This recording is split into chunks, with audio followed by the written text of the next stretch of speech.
भारत माता की जय, गोविंद गिरि भगवान की जय, मानगढ़ धाम की जय। हम सब ने गोभक्त गोविंद गिरि के 3 भागों का श्रवण कर लिया है। हमने आनंद पूर्वक इस संपूर्ण कथा को सुनते हुए जो मूल गीत है, धर्म ध्वजा नभ छा गई, जग गोविंद गुरु की फौज चली, गोरा थर थर कांपिया, गोरा थर थर कांपिया, जद भील भगत हुंकार भरी, जद भील भगत हुंकार भरी। इस गीत का जो आधार है, उस आधार के अनुरूप आज भी इसी आंदोलन की आवश्यकता है, क्योंकि वो बाहरी शुद्धियों के साथ आंतरिक शुद्धियों का माध्यम था। इसलिए धर्म ध्वजा नभ छा गई के साथ साथ अब धर्म ध्वजा नभ छा रही, जद गोविंद गुरु की फौज चली। इस भाव को अभिव्यक्त करने का यह समय आ गया है।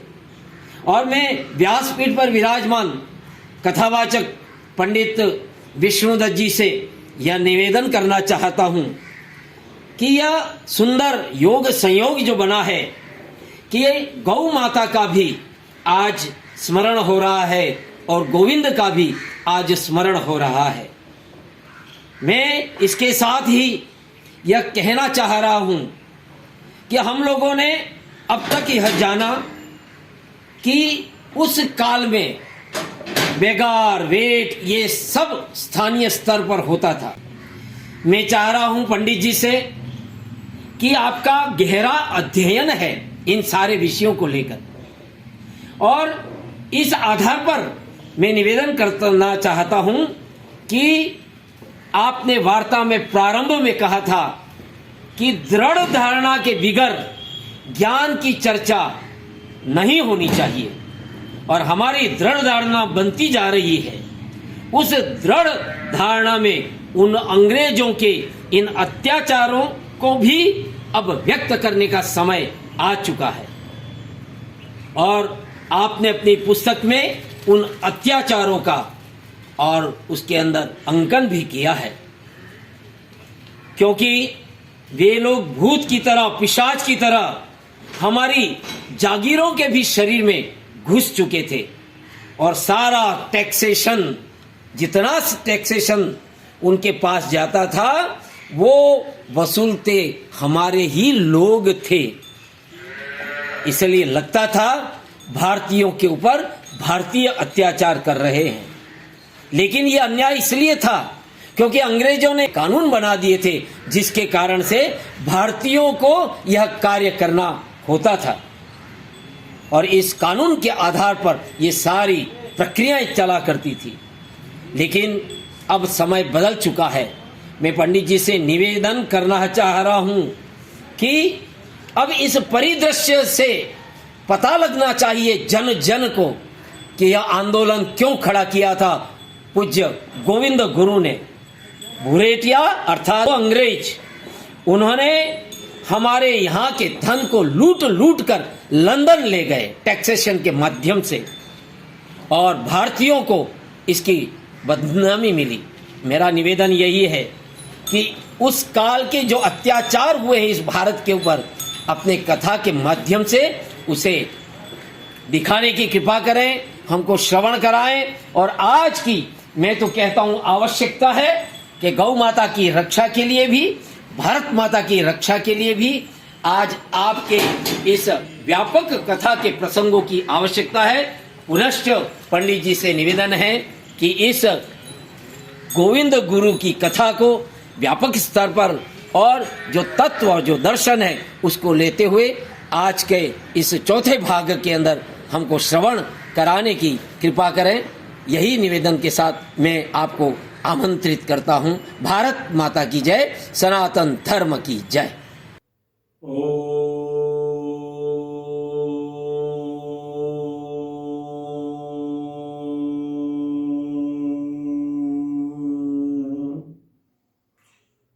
नमो वाणी विशारद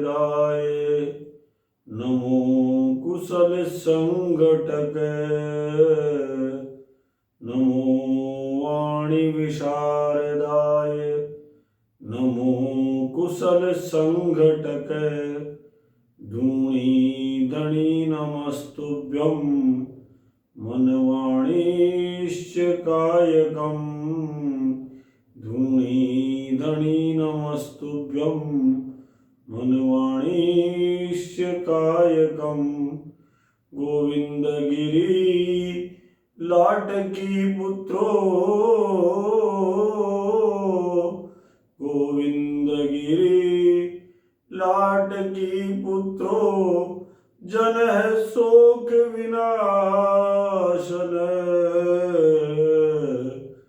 दर्पहारी गुरुंडस्य दर्पहारी गुरुंडस्य सर्वजैवनवासिने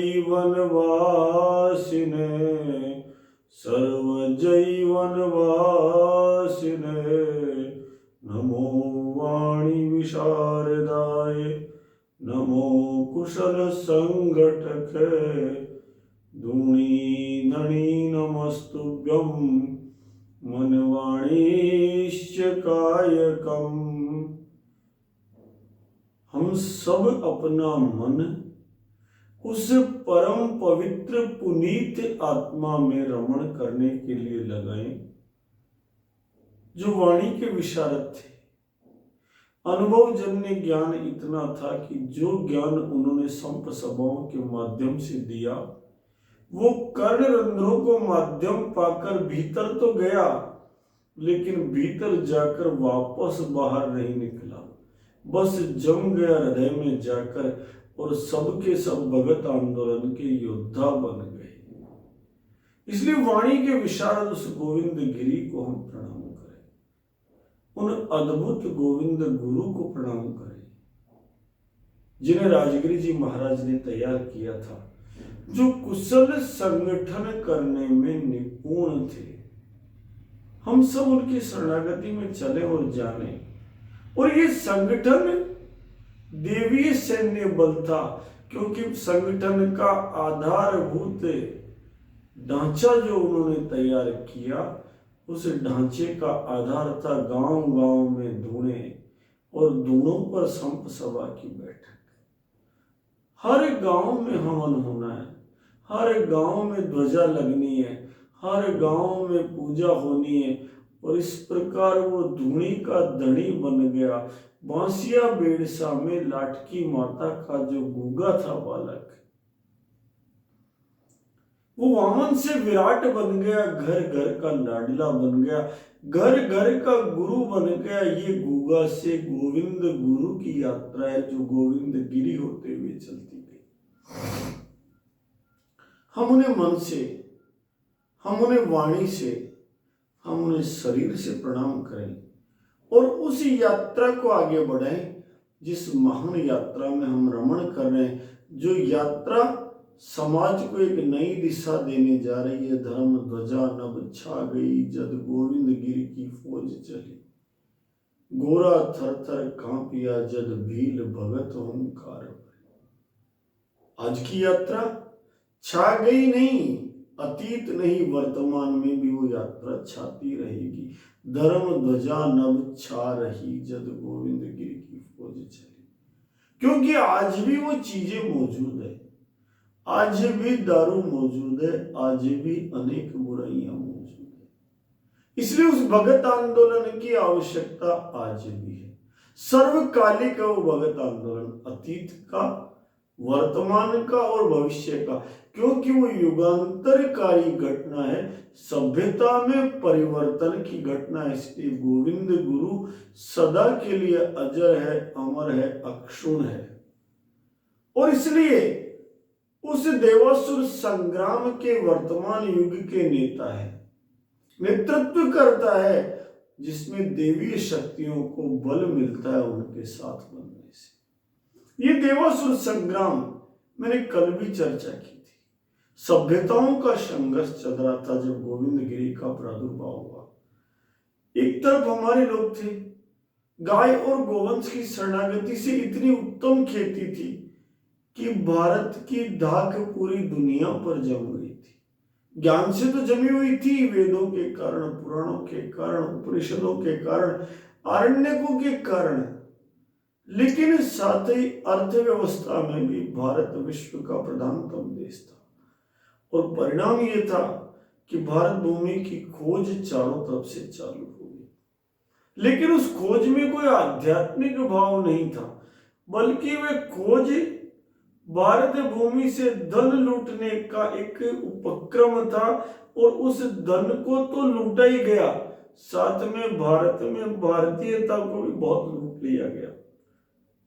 हम सब जानते हैं कि भारत के धर्मशास्त्र विज्ञान के अनुपम ग्रंथ है और उनमें देवासुर संग्राम का उल्लेख भी मिलता है। हमने उन ग्रंथों को समझना बंद कर दिया, वरना बहुत कुछ समझ में आ जाता। केवल गीता को ही समझ जाते तो बहुत कुछ समझ में आ जाता। आज भी ये सौभाग्य है कि हमारे गांव गांव में गीता पाठ होता है, भागवत पाठ होता है, राम कथा होती है, नानी बाई का मायरा होता है और ये गोविंद गिरी की कथा हो रही है। ये कथाएं हमें सिखाती है, ये शिक्षा देती है, हमें दीक्षित करती है। और कथा का मान भी इतना है कि कोई बुजुर्ग व्यक्ति भी होगा, कोई आदरणीय भी होगा, तो व्यासपीठ पर बैठने के बाद अनुरोध करेगा, आदेश नहीं देगा। ये सभ्यता है। और इसी सभ्यता के विपरीत दूसरी सभ्यता जहां किसी का सम्मान ही नहीं है, व्हाइट मैन्स बर्डन थ्योरी है, जहां केवल श्वेत व्यक्ति का बोझ है कि वो बाकी सबको संस्कारित करे। कैसे संस्कारित करे? अपनी थाली में बैठकर सांप खाकर संस्कारित करे, अपनी थाली में बिच्छू, बकरा, भैंसा सब कुछ खाकर के संस्कारित करेगा। कितना अद्भुत है! कैसे करेगा ये भी कोई पूछने वाला नहीं है, लेकिन सत्ता का प्रभाव है। सर्वदेव मयो नृप है, राजा कालस्य कारणम। ये जो आक्रमण है ना, इस भारत पर पहला नहीं था। इस स्वर्ण भूमि पर, इस स्वर्ग भूमि पर, इस परम शांत राष्ट्र पर विक्रम संवत से पूर्व इस धराधाम पर सिकंदर ने आक्रमण किया, यूनानी आक्रांता ने। भरपूर जवाब मिला। जो धरती पर कहीं नहीं रुका था वो भारत के किनारे आकर रुक गया, लेकिन इतिहास में वो सत्यता भी हमें समझ में नहीं आई। उसके बाद अंग्रेजी वर्ष 705 में कासिम के बेटे महमूद ने भारत पर आक्रमण किया और उसके बाद भी ये क्रम चलता रहा। महमूद को उसके दुस्साहस का परिणाम भी मिला। परम पराक्रमी बप्पा रावल से उसे पराभूत होना पड़ा।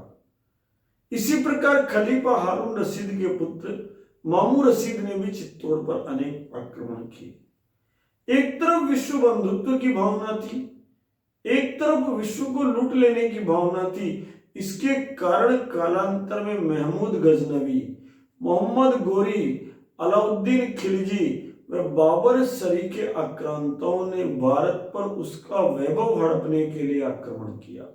उसकी सभ्यता को, मूल तत्वों को नष्ट करने के लिए आक्रमण किया। लेकिन हमारे पूर्वजों ने भी इतना अदम्य साहस दिखाया कि जिनके कदम धरती पर कहीं नहीं रुके, उन्हें प्रबल प्रतिकार का सामना भारत भूमि पर करना पड़ा।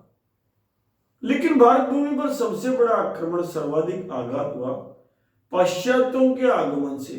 यह घटना घटी विक्रम संवत 1554 में, जब पुर्तगाली नाविक वास्को डिगामा 3 जहाज लेकर अफ्रीका महाद्वीप की परिक्रमा करता हुआ इस पावन देवधरा के कालीकट नामक बंदरगाह पर पहुंचा। सब जानते और सत्य यह है कि गुजराती व्यापारी ने उसे मार्गदर्शन किया था और रास्ता बताया था, लेकिन वास्को डिगामा ने आते ही जो कुछ किया वो अन्याय के अलावा कुछ नहीं था। राजा जमोरिन को उसने उनके नागरिकों के हाथ पांव काटकर उपहार में बेच दिए और उसके बाद तो यूरोप वालों के लिए अपार धन संपदा दिलाने का साधन भारत बन गया। वास्को डिगामा की इस खोज के मात्र 3 साल बाद ही वहां के बादशाह ने 13 जहाज भेजे और 1200 सैनिक भेज दिए, जिन्होंने कालीकट में लूटपाट मचा दी। सबको पता लग गया कि ये बातें तो प्रेम की करते हैं, बातें तो शांति की करते हैं, बातें तो सभ्यता की करते हैं, पर इनका व्यवहार अत्याचार से भरा हुआ है, अत्याचार के अंतहीन दौर से भरा हुआ है। ये कालीकट के अंदर ही विक्रम संवत 1559 में वास्को डिगामा पूरी फौज लेकर आ गया और उसने वहां के शासक को पुर्तगाली शासन के अनुरूप व्यापार करने के लिए विवश करना प्रारंभ कर दिया। और समझाइश के तौर पर क्या किया, कोई वार्ता नहीं की। उनके जो मजदूर बंदरगाह पर काम करते थे उनके शरीर काट कर, हाथ पांव काट कर कालीकट के राजा को भेज दिया। सोने के शेर को तन के गोरे और मन के काले यूरोपियन बाजों की नजर लग चुकी थी। भारत के लोग लड़ना जानते थे, रक्षा करना जानते थे, खड़ग चलाना जानते थे, लेकिन चालाकियां नहीं थी जीवन में। भगवत भक्ति थी और दूसरी तरफ चालाकियां थी। इसलिए डच ईस्ट इंडिया कंपनी बनी। उसके बाद फ्रेंच वासियों ने अपनी ईस्ट इंडिया कंपनी बना दी और उसके बाद ये अंग्रेज भी इस दौड़ में शामिल हो गए। और जैसे ये दौड़ में शामिल हुए, ये प्रतियोगिता बढ़ती गई और हमारे ही राजे महाराजाओं को उन्होंने अपने चंगुल में फंसाना शुरू कर दिया। धर्म ध्वजा नभ छा गई जब गोविंद गिरी की फौज चली। धर्म ध्वजा नभ छा गई जब गोविंद गिरी की फौज चली। गोरा थर थर कांपिया, गोरा थर थर कांपिया, जद भील भगत हुंकार भरी। जद भील भगत हुंकार भरी। जद भील भगत हुंकार भरी। जद भील भगत हुंकार भरी। साधु जी देवासुर संग्राम सदा सू चल तो आयो। साधु जी देवासुर संग्राम सदा सू चल तो आयो। साधु जी धर विलायती रूप असुर दल भारत पर छायो।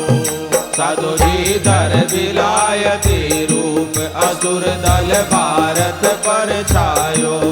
साधु जी दीना कष्ट अपार। साधु जी दीना कष्ट अपार। सकल भारत कुरलायो। सकल भारत कुरलायो। साधु जी लूटे धन अरुमान धर्म पर संकट छायो। साधु जी लूटे धन अरुमान धर्म पर संकट छायो।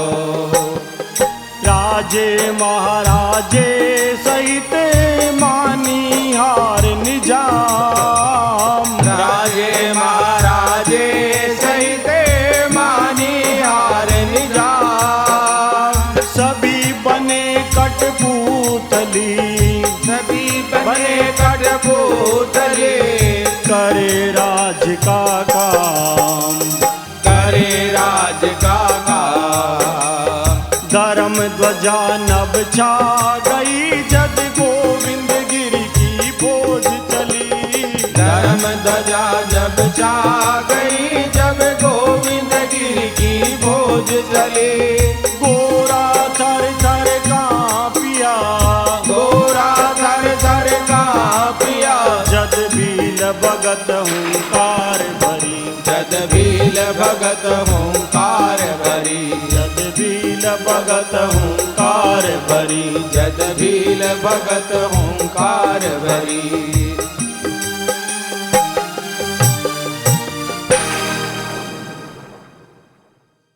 जद भील भगत हुंकार भरी। इतना अद्भुत और इतना कष्टकारक समय भारत की प्रजा ने कभी पहले नहीं देखा था। प्रजा त्राहिमाम कर उठी। चारों तरफ से ये असुर लोग धन लूटते रहे, पूर्ण ताकत से प्रहार करते रहे और प्रजा का मान भी लूटते रहे। और सबसे बड़ा एक द्वैध शासन व्यवस्था इन्होंने सृजित की, जिसके कारण यही की मशीनरी उनकी लूट का माध्यम बन गई। प्रजा को लूटते हुए तो राजे दिख रहे थे, लूटते हुए तो महाराजे दिख रहे थे, लूटते हुए तो जागीरदार दिख रहे थे, लेकिन वास्तविक लूट तो जो थी वो सारी की सारी ये गुरु निखा रहे थे जिनका पता ही नहीं था। आतंक का ये सिलसिला विक्रम संवत 1814 के आषाढ़ मास की शुक्ल पक्ष की अष्टमी तिथि अंग्रेजी तारीख 23 जून 1757 से प्रारंभ हुआ। उस दिन भारत भूमि पर प्लासी का युद्ध हुआ और भारत भूमि पर निर्णायक रूप से ब्रिटिश सत्ता की एक आधारशिला कायम हो गई। इस दिन सिराजुद्दौला की हार ने अंग्रेजों के पांव भारत में स्थिर कर दिए। बस कलुषित विचारधारा के अंग्रेजों ने, इन अफसरों ने तरह तरह की संधियां बनाकर भारत को लूटना प्रारंभ कर दिया और भारत में पहला गवर्नर जनरल का पद इन्होंने वारेन हेस्टिंग्स को बनाकर भेजा। और जिस समय वारेन हेस्टिंग्स प्रथम गवर्नर जनरल बना उसकी तनख्वाह कितनी थी? 2.5 लाख रुपए तनख्वाह थी। इसलिए हमने कहना शुरू कर दिया, धिक्कारना शुरू कर दिया कि क्या तूने 2.5 लाख की जागीर समझ रखा है? ये 2.5 लाख रुपए की जागीर में उसने जी भर के भारत को लूटने के उपक्रम खड़े किए। ये सारे के सारे जो आज हम कहते हैं तू बड़ा 10 नंबरी है, ये 10 नंबरी दोस्त, ये अंग्रेज, ये बुरेटी या भूत हमारे 10 नंबरी दोस्त बन गए। अंग्रेज ईस्ट इंडिया कंपनी ने श्रेष्ठ बंदोबस्त के नाम पर उस 2.5 लाख में शांति नहीं दी, बल्कि उन्होंने 10-10 प्रकार की शर्तें बनाई और उन 10 शर्तों से संबंधित रियासत की गद्दी कौन संभालेगा। संबंधित रियासत पूरी स्वाधीनता खो चुकी है। संबंधित रियासत में क्या काम होगा, किससे संबंधित रियासत व्यवस्था रखेगी, रिश्ता रखेगी, ऐसा एक तरफा 10 शर्तों वाला अहमदनामा जबरन रियासतों को भेजा गया और जबरन भेज करके उनसे हस्ताक्षर करवाए गए। अंग्रेजों के इन हस्ताक्षरों के बाद रियासत में मौजूद राजा लोग मात्र ये बात समझाकर निश्चिंत किए जा रहे थे कि चिंता मत करो, यदि अहमदनामे के अनुसार कोई आंतरिक विद्रोह होगा या बाहरी आक्रमण होगा तो उनकी रक्षा अंग्रेजी सरकार करेगी, ईस्ट इंडिया कंपनी करेगी। बड़ा दुखद समय था। रक्षा किसके दम पर? उन्हीं के दम पर फौज इकट्ठी की जाएगी, उन्हीं से पैसा लिया जाएगा। हर राज्य में ब्रिटानिया सरकार की फौज इकट्ठी होगी ईस्ट इंडिया कंपनी की, जब तक कि 1 जनवरी 1877 को भारत अधिकृत रूप से गुलाम घोषित नहीं हुआ तब तक। ये बहुत काला दिन है, इसकी चर्चा करूंगा जब आएगा था। इस नववर्ष के बारे में बताऊंगा कि भारत अधिकृत रूप से गुलाम घोषित हुआ था और महारानी विक्टोरिया को केसरे हिंद की उपाधि दी थी। ये वो समय था जब हमारे परम पूज्य गोविंद गिरी युवा अवस्था को प्राप्त हो चुके थे। जो संघर्ष वो देख रहे थे वो समय था। चारों तरफ ये एक तरफा जो अहमदनामे दस्तखत हो रहे थे, इनके कारण सभी रियासतें धीरे धीरे अंग्रेजों के चंगुल में फंसती जा रही थी।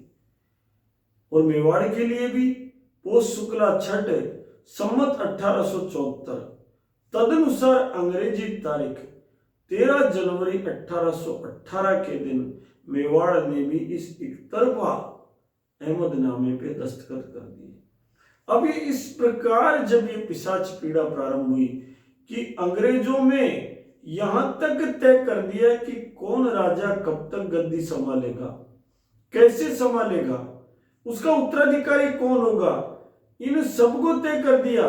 जबकि राजा लोग इसी बात से मस्त होने लगे कि अंग्रेज पहले के राजाओं की तरह, बादशाहों की तरह हमारे से डोला नहीं मंगाते, हमारा मंदिर नहीं तोड़ते, हमसे मुजरा नहीं कराते, वरन समय समय पर आकर हमें सल्यूट और करते हैं और पिंडारियों से लूटपाट में रक्षा करते हैं, आंतरिक विद्रोह को दबाने में सहायता देते हैं, जमींदारों के अधिकारों की रक्षा को सहारा बनते हैं। इसलिए पानी में डूबते हुए जहाज को बचाने वाले सहारे हैं, न्यायप्रिय हैं और अच्छे मित्र हैं, ये समझाया गया। वास्तविकता क्या थी? सारा उल्टा काम था, एक दुष्टतापूर्ण चालाकी थी। और ये सरकार जो है ईस्ट इंडिया कंपनी की एक तरफ मेमने की भूमिका निभा रही थी, एक तरफ भेड़िए की भूमिका निभा रही थी। जहां दूं मिलानी होती थी वहां दूं मिलाते थे और जहां गर्दन दबोचनी होती थी वहां गर्दन दबोच लेते थे। और ये राजा हमारे लोग, सीधे सरल लोग, अपने क्रूरतम भयावहतम शत्रु को अपना मित्र मान बैठे। और जबकि कुटिल अंग्रेज क्या कर रहे थे, लॉर्ड सेफ्सबरी का एक वाक्य धारण किए हुए बैठे थे, as India must be bled, the bleeding should be done judicially. हमें भारत का खून निकालना है, इसलिए हम कानून बना बना कर खून निकालेंगे, नित नए कानून, नित नए अमली जामे। बस आप देखो इतना विचित्र समय, सबके सब लोग बाहरी आक्रमण से स्वतंत्र हो गए, आंतरिक विद्रोह से स्वतंत्र हो गए। ये स्वतंत्र होना सैन्य बल की कमजोरी का कारण बन गया। गारंटी तो प्राप्त हो गई कि पीढ़ी दर पीढ़ी राजा पर रहोगे, लेकिन आप राजा की जगह वास्तव में कारिंदे बन गए ब्रिटिश सत्ता के। आपका स्वाधीनता, आपका आत्मगौरव और आपका राष्ट्रीय चरित्र भी नष्ट होने लगा, और साथ ही साथ सब कुछ पूंजी नष्ट होने लगी। धीरे धीरे चोट वसूली से सारी पूंजी जाने लगी, दिवालिया होने की कगार पर आ गए। और दूसरी तरफ अंग्रेज क्या कर रहे थे, नागपुरी ये जेवर ले लो, लखनऊ के लो नौलखार, यूं पर्दे की हाँ इज्जत परदेसी के हाथ बिकानी थी, बुंदेले हर बोलों के मुंह हमने सुनी कहानी थी। सरेआम रनिवास के गहनों की बोली लगाने लगे, लेकिन चोट वसूली में कमी नहीं आनी चाहिए, क्योंकि वो तो नियम से बनी हुई है, जागीरदार को देनी ही देनी है, चाहे वो कैसे भी किसान के फंदा लगाए, चाहे वो कुछ करे, 80 प्रकार की लागे लगा दी, सोने उठने बैठने खाने पीने, आबकारी रिसीट, कल्पना से परे, ऐसे ऐसे कानून जिनकी कल्पना नहीं हो सकती। वो लगा लगा कर उन्हें जिम्मेदार कर दिया कि सुनो ये कानूनन बन गया, इसकी पालना तो करनी है।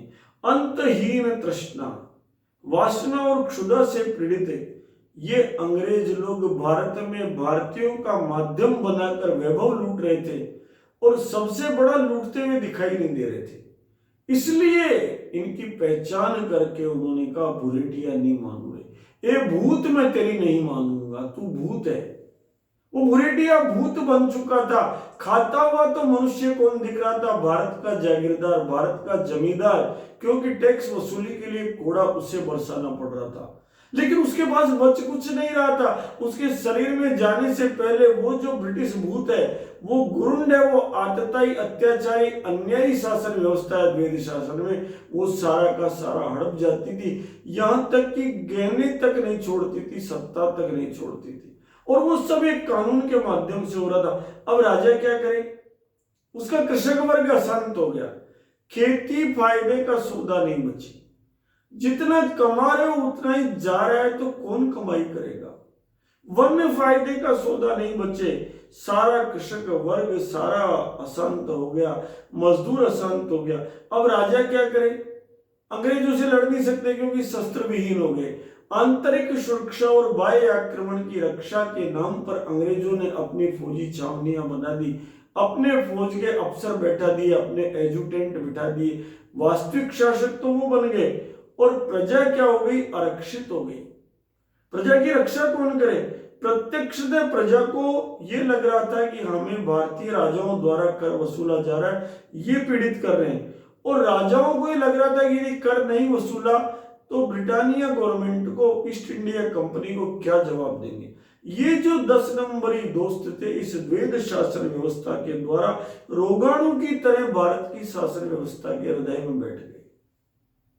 हालात ये कर दी उन्होंने कि जैसे विषाणु, रोगाणु, वायरस, बैक्टीरिया हमारे शरीर में, भोजन भी हमारे शरीर से खाते हैं और नष्ट भी हमारे शरीर को करते हैं, वैसे ये बुरेटिया भूत अंदर बैठ गए, और अंदर बैठ करके सारे के सारे इन कानूनों का एकमात्र लक्ष्य था, एकमात्र ये कारण था कि जिसके द्वारा भारत को लूटा जाए, धनहीन किया जाए, मानहीन किया जाए, वैभवहीन किया जाए। समय पर कर चुकाना ही होगा, चाहे किसान को बच्चा बेचना पड़े। इससे कठोर शासन व्यवस्था क्या होगी, साहूकार से कर्ज लेना पड़े, अथवा जागीरदार के कारिंदों से जूते खाने पड़े, लेकिन कर तो चुकाना पड़ेगा क्योंकि कानून से तय हो गया। अब ये किसान की दुर्दशा, फिर जागीरदार की गति, उसे समय पर खिराज चुकाना ही पड़ेगा क्योंकि कानून में तय हो गया। चाहे वो अपनी महिलाओं की गहने तक नीलाम करे, अथवा अपनी भूमि बेचे, अथवा अपनी संपदा बेचे, लेकिन देना तो है, क्योंकि कानून की पालना तो करनी ही करनी है। और इतना ही नहीं, सीधे सरल जीने वाले जनजाति बंधुओं के भाग में तो विकटतम यातनाएं लिख दी। धर्म प्राण भारत की प्रजा पे प्रहार करे, नित उठ कानून गढ़े, नित उठ वार करे। धर्म की माँ खोल करे, जनता को मान हरे, भारत की सेना लेकर भारत पे वार करे। अति भई अन्याय की गो पर छुरी चलाए, अति भई अन्याय की गो पर छुरी चलाए। वेद मार्ग की शिखर पर, वेद मार्ग की शिखर पर लीनी नजर जमाए, लीनी नजर जमाए। धर्म ध्वजा नभ छा गई, जद गोविंद गिरि की फौज चली। धर्म ध्वजा नभ छा गई, जद गोविंद गिरि की फौज चली। गोरा थर थर कांपिया, गोरा थर थर कांपिया, जद भील भगत हुंकार भरी। जद भील भगत हुंकार भरी, जद भील भगत हुंकार भरी, जद भील भगत हुंकार भरी। भारत की जो अपार संपदा थी वही अभिशाप बन गई। चारों तरफ से लुटेरे भारत की ओर केवल चल पड़े ही नहीं, बल्कि भारत के शासक बन गए। असीमित करों के बोझ लाद दिए, बेट बेगार लगा दी, फोर्स्ड लेबर लगा दी, जिसका विरोध श्रद्धेय गोविंद गिरि ने किया, और ढेरों ढेरों अन्यायपूर्ण लागें लगा दी। अगर किसी ने विरोध तनिक भी किया तो उसे सरेआम गालियां दी गई, कोड़े मारे गए, बूटों तले रौंदा गया। शासन का दोहरा चरित्र प्रजा के सन्मुख प्रकट हो गया, और प्रजा ये देखकर आश्चर्यचकित थी कि ये गुरु ने समझा नहीं जा रहा, प्रेम की भाषा बोलते और दूसरी तरफ चरती हुई गाय को काटकर खा जाते हैं। आखिर इतना द्वेष कोई व्यक्ति कैसे हो सकता है? समझ में नहीं आ रहा था कि प्रत्येक वर्ष की होली कैसे मनाएं। महुआ के पेड़ खिलने से पहले ही मुरझाने लग गए। जो मन मंदिर महुआ देखकर खिल उठते थे, आज उनके मन मुरझाने लग गए। ये प्रजा की जितनी संपत्ति थी उस पर इन दुष्टों की नजर पड़ गई। अब गति ये थी, ना तो बबूल की छाल हमारी थी और ना ही हमारे पास कोई ऐसी चीज थी। ना महुआ था, ना महुआ का पेड़ था, ना लकड़ी थी। सब कुछ उस भेड़िए के कब्जे में आ गया था, जो भेड़ की खाल से बाहर निकल गया था। उसका आतंक चरम पर था और अन्याय ही उसके न्याय का एकमात्र सिद्धांत था। केवल अत्याचार ही उसके लिए आचरण था। ऐसे दुराचारी शासन व्यवस्था के खिलाफ जगह जगह विद्रोह खड़े हो गए। वेल्लोर में 1806 में, बैरकपुर में 1824 में, फिरोजपुर में 1842 में 34वीं रेजिडेंट विद्रोह कर उठी।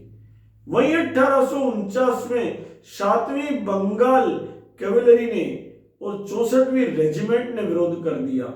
आंग्ल वर्ष 1831-33 में कोल विद्रोह हुआ, जबकि 1848 में कांगड़ा, जसवार और दातारपुर के राजाओं ने विरोध कर दिया। उन्होंने भी कह दिया इतना अन्याय प्रजा पर सहन नहीं होगा।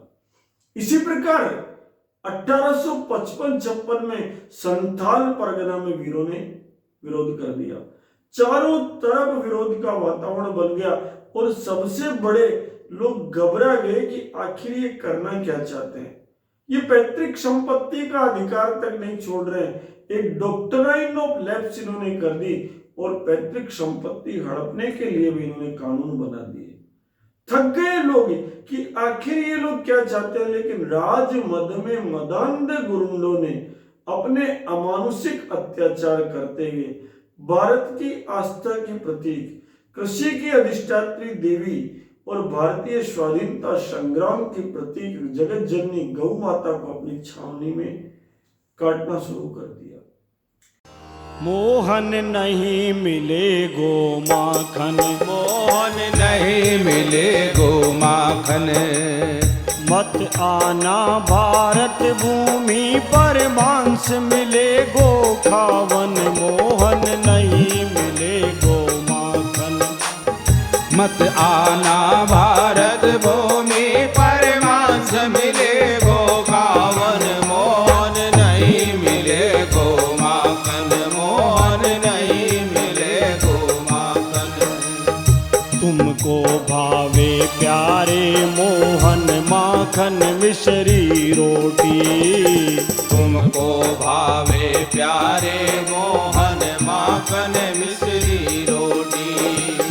आज राष्ट्र में धूम मची है मध्य मांस की बोटी, आज राष्ट्र में धूम मची है मध्य मांस की बोटी। मोहन नहीं मिले गो माखन, मोहन नहीं मिले गो माखन।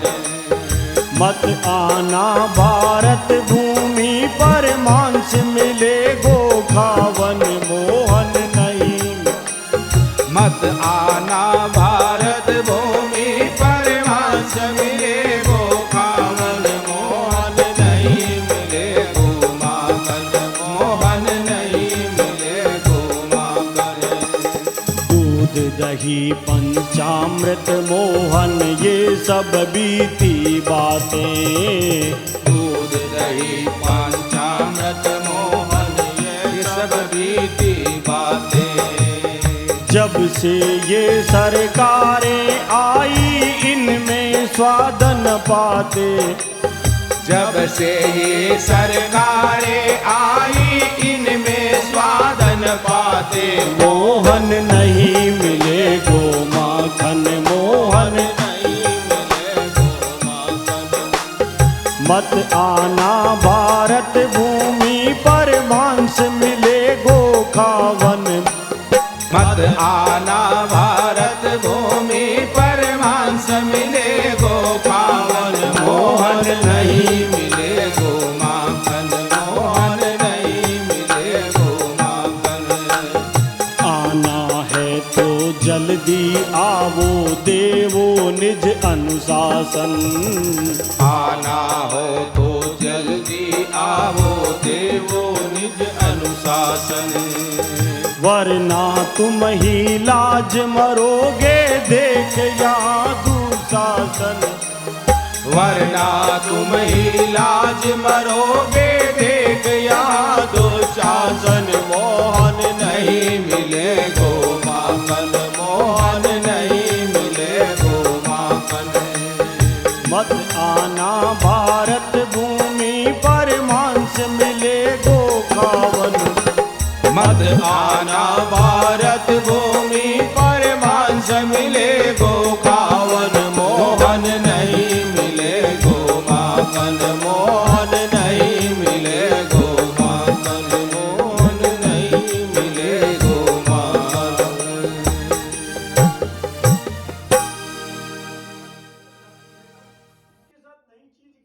इन पाश्विक प्रकृति के गुरुंडों को स्थानीय राजाओं का पूर्ण समर्पण प्राप्त हो चुका था। राज्य सत्ता अत्यंत प्रभावशाली हो चुकी थी, उसका नियंत्रण हो चुका था। इसलिए उसने प्रजा की धर्मनिष्ठा पर प्रहार करना प्रारंभ कर दिया। झूठे शोध बनाए गए और उनके द्वारा भारतीय धर्म ग्रंथों का मजाक बनाना प्रारंभ किया गया। नित्य नए काले कानून बनाकर प्रजा को कमजोर से कमजोर करना, भारतीयों का बड़े छोटी छोटी बातों पर जीवन तक हरण कर लेना और उनकी संपदा को लूट लेना अंग्रेजों का दैनिक काम बन गया। केवल इतने पर ये नहीं रुके। अंग्रेजी वर्ष 1760 में लॉर्ड क्लाइव ने कलकत्ता में पहला यांत्रिक कत्लखाना खोल दिया, जिसका कारण था कि ब्रिटानिया से जो सैनिक आ रहे थे उनको खाने के लिए गोमांस मिले और भारत का कृषि तंत्र गोबर गोमूत्र से वंचित हो जाए और भारत की खेती नष्ट हो जाए। भारत में आने के बाद यहाँ की संपदा देखकर और संपदा के वास्तविक कारणों को देखकर वह आतताई इतना आश्चर्यचकित था कि उसने अंग्रेजी वर्ष से 1744 में प्रति एकड़ 40 कुंटल धान की फसल देखी तो आंखें चकरा गई। उसे लगा, अरे गोबर गोमूत्र की इतनी महिमा है, ये कृष्ण बलराम का संयुक्त स्वरूप खेती का इतना आदर्श है कि अगर इसे नहीं तोड़ा तो भारत को हम गुलाम नहीं बना सकते। लगातार अगर इस चक्र को नहीं तोड़ा, जो सुदर्शन चक्र है, सुंदर चक्र है, तो कैसे यूरोप में बने हुए जहरीले रसायन, कैसे युद्ध की सामग्री यूरिया और फास्फेट को भारत में विशाल बाजार में स्थापित किया जाएगा। परिणाम तो आज भी हम देख रहे हैं। इसीलिए आज भी गोविंदगिरी वर्तमान है, गोविंदगिरी अतीत नहीं है। दुखित प्रजा घबरा गई। उसे लगा कि शायद अब गाय चली नहीं जाए। जैसे मीरा मावड़ चली गई ना, उसके बाद रोते रहो बैठे बैठे। प्रजा घबरा गई और प्रजा ने कहा, हे कानूड़ा, देखो जल्दी आ जाओ, नहीं तो तुम्हें तो मक्खन मिश्री बात रहा है कानूड़ा, लेकिन तुम्हें मक्खन नहीं मिलेगा। भारत भूमि पर जगह जगह केवल मांस की दुकानें मिलेगी, तुम्हें गैया मैया नहीं मिलेगी, गैया का दूध नहीं मिलेगा, उस दूध से बना हुआ दही नहीं मिलेगा, दही में बिलोड़ा नहीं मिलेगा, और बिलोड़ा नहीं हुआ तो घी नहीं मिलेगा, लूणिया घी नहीं मिलेगा तो मक्खन नहीं बनेगा। प्रजा जगाने का प्रयास करती है। सारी प्रजा घबरा गई, लेकिन गांव में सब जगह मंदिरों पर कथाएं प्रारंभ हो गई। सब जगह चर्चा प्रारंभ हो गई कि सुनो, घबराओ मत, जब जब गाय पर संकट बढ़ा है तब तक भगवान का अवतार हुआ है। देखो त्रेता युग की बात है ना, आतताई रावण ने अत्याचार बढ़ाया, कम महिष मानुष धेनु कर अज खल निशाचर बख्शई, तो भगवान राम प्रकट हुए और पूरे के पूरे असुर वंश का उन्होंने दमन किया, और दमन करने के बाद सबको पराभव पर पहुंचाकर भगवान श्री रामचंद्र ने राम राज्य की स्थापना की। फिर त्रेता के बाद द्वापर युग आया, और द्वापर युग में भी कंस ने यही किया, काल यवन ने यही किया, पूतना ने यही किया, बकासुर ने यही किया, अघासुर ने यही किया, जरासंध ने यही किया। तब भी स्वयं भगवान ने जैसे ही गैया मैया ने प्रार्थना की और कृष्ण का वंदन किया तो द्रवित हो गए। क्या वंदना की गैया मैया ने, आइए उसको ग्रहण करते हैं, धारण करते हैं, और उसके बाद इस यात्रा को आगे बढ़ाते हैं। गैया करे पुकार, गैया करे पुकार, गोविंद बेगा थाने आणो है। गैया करे पुकार, गैया करे पुकार, गैया करे पुकार, गोविंद बेगा थाने आणो है। गैया करे पुकार, गैया करे पुकार, गोविंद बेगा थाने आणो है। मखिलाज बचाणो है। गैया करे पुकार, गैया करे पुकार, गोविंद बेगा थाने आणो है। मखिलारी बचाणो है। गैया करे पुकार।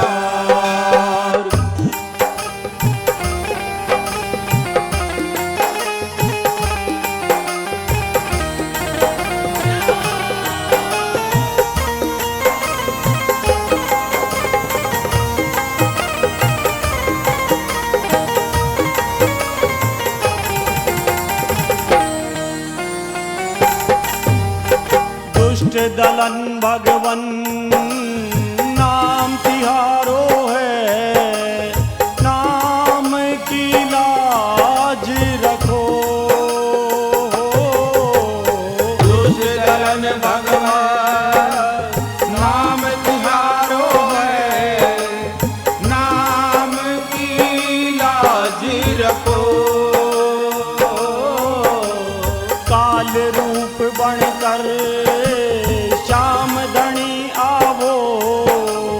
गाय को मान रखो,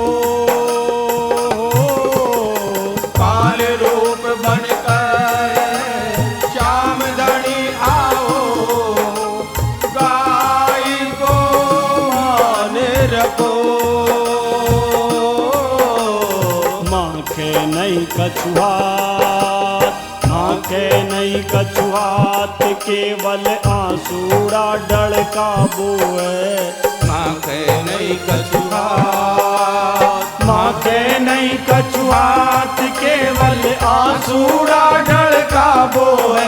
माखी लाज बचानो है, गैया करे पुकार।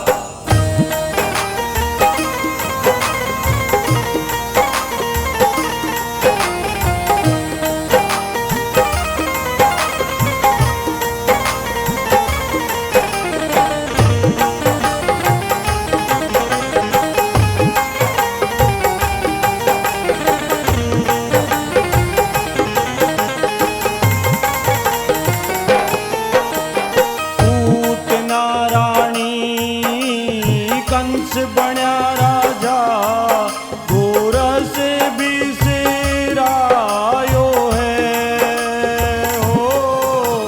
पूतना रानी कंस बण्या राजा, गोरे से बिसरायो है। गौशाला भूले मधुशाला खोले, सब मान घटायो है हो। गौशाला भूले मधुशाला खोले, सब मान घटायो है।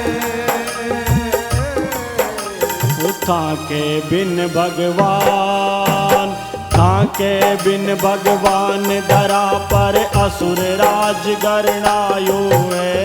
ताके बिन भगवान, ताके बिन भगवान, दरा पर असुर राज गरणायो है। मखिलाज बचानो है, गैया करे पुकार।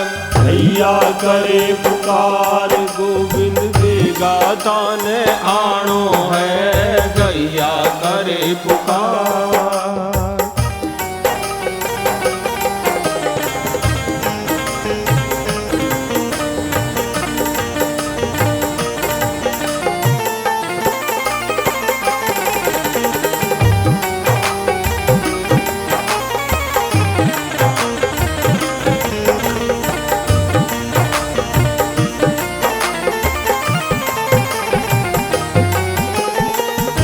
जमाएंगे दही खिलाएंगे, तू मेरी जाएंगे हो। दूध जमाएंगे दही खिलाएंगे, तू मेरी जाएंगे। माखन देकर खीर खिलाकर, तुम्हें मनाएंगे हो। माखन देकर खीर खिलाकर, तुम्हें मनाएंगे। गौ के दूध की धार, गौ के दूध की धार पीकर आनंदित तुम्हें होना है। गौ के दूध की धार, गौ के दूध की धार पीकर आनंदित तुम्हें होना है। मखिलाज बचानो है, गैया करे पुकार। गैया करे पुकार, गोविंद देगा ताने आनो है, गैया करे पुकार। गैया करे पुकार, गोविंद देगा ताने आनो है। मखिलाज बचानी है, गैया करे पुकार।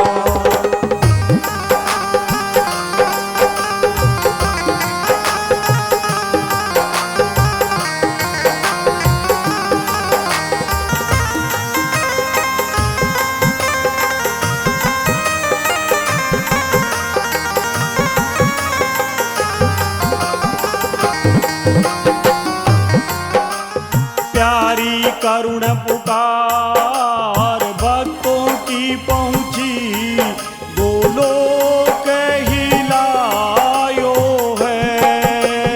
ओ प्यारे करुण पुकार भक्तों की पहुंची गोलोक हिलायो है। सांवरियो प्रगट्यो नंद बाबा के घर आनंद छायो है। हो सांवरियो प्रगट्यो नंद बाबा के घर आनंद छायो है। गोपी गावे गीत, गोपी गावे गीत, घर घर राम राज्य फिर आयो है। गोपी गावेगी गोपी गावे गीत, घर घर राम राज्य फिर आयो है।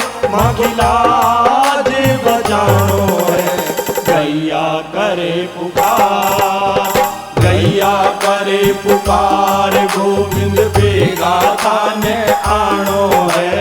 गैया करे पुकार, गैया करे पुकार गोविंद बेगा दाने आनो है। मखिलाज बजानी है, गैया करे पुकार, गैया करे पुकार, गोविंद बेगा दाने आनो है। गैया करे पुकार, गैया करे पुकार, गैया करे पुकार। गैया मैया के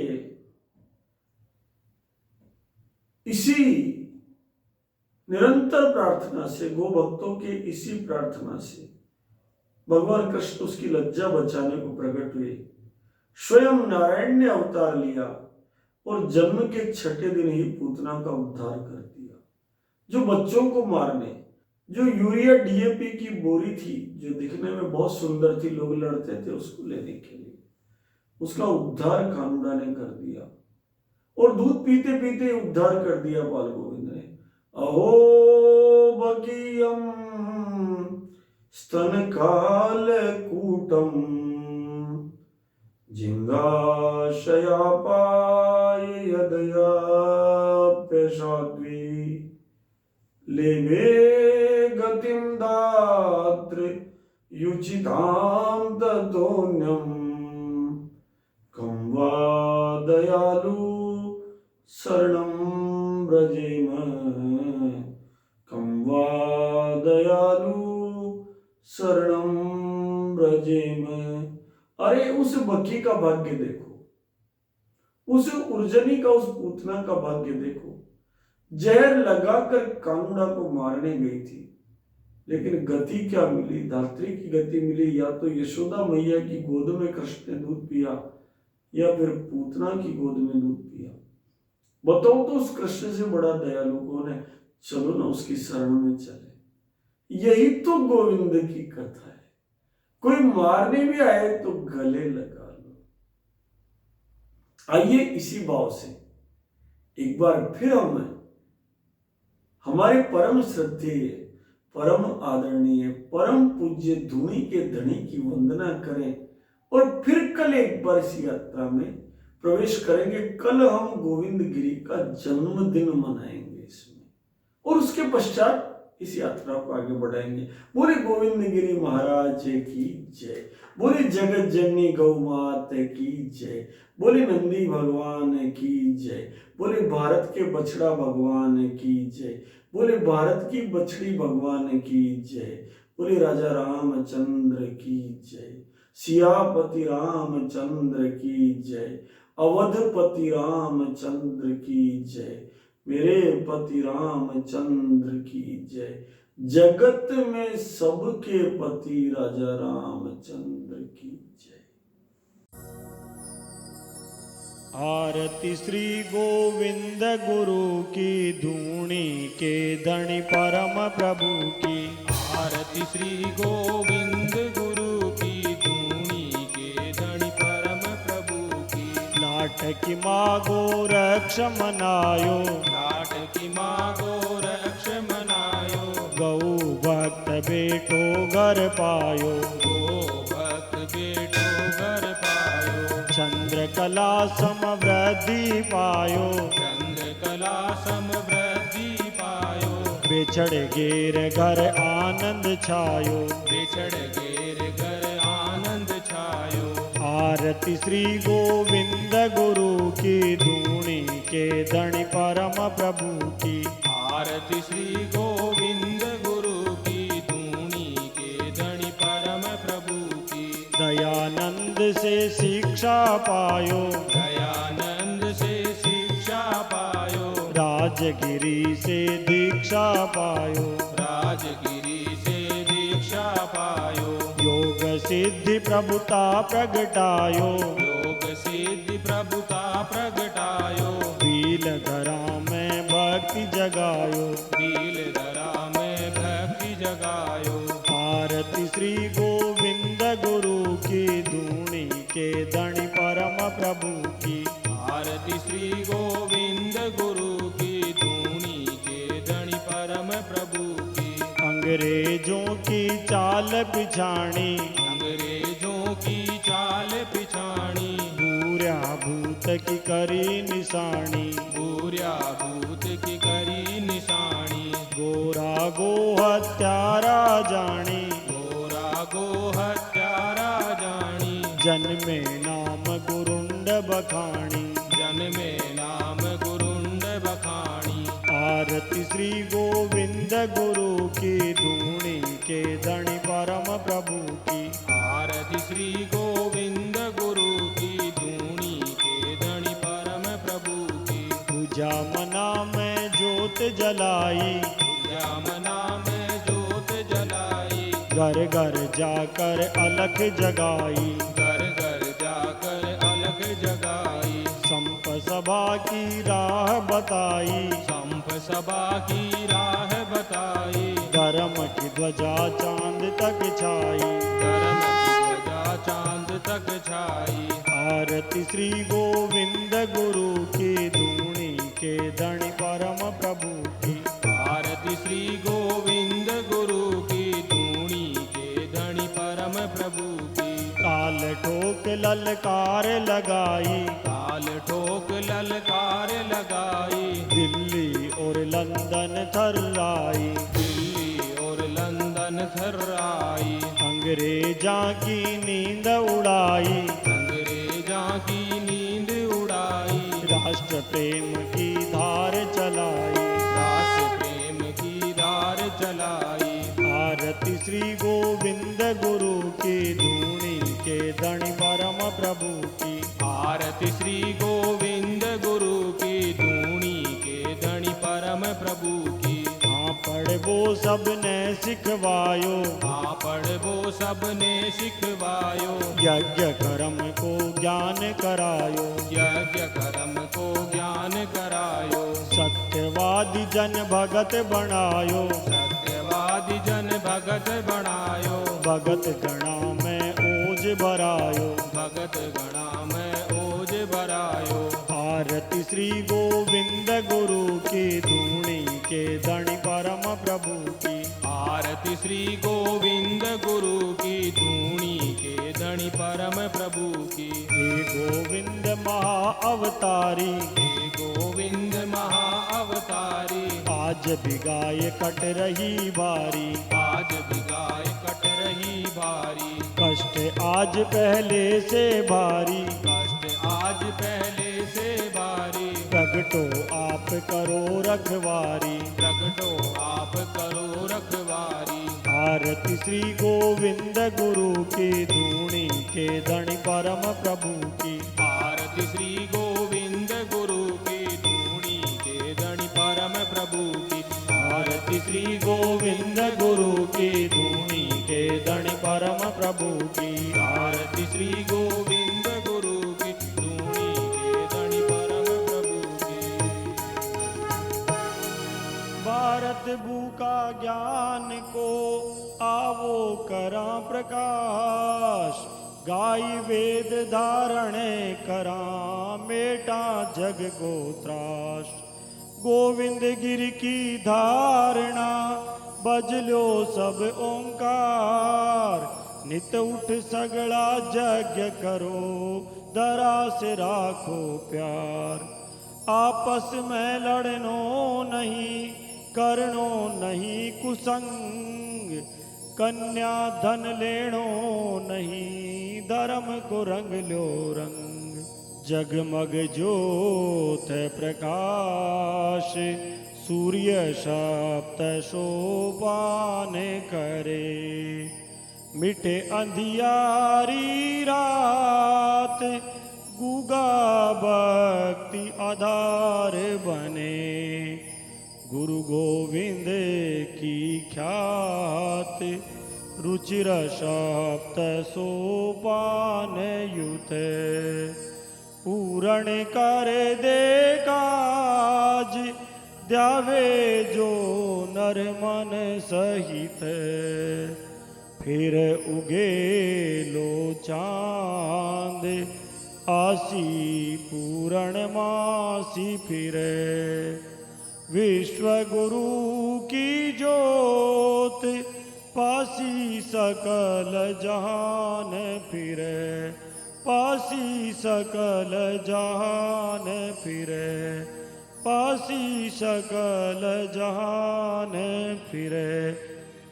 बोलिए गोविंद गिरी महाराज की जय हो लाट की मात की जय हो बेछड़ गेर पिता की जय हो जाधिराधि वीरों की जय हो सब संतन की जय हो सब भक्तन की जय हो धर्म की जय हो अधर्म का नाश हो प्राणियों में सद्भाव हो विश्व का कल्याण हो गौ माता की जय हो गौ भक्तों की जय हो गोविंद की जय हो जय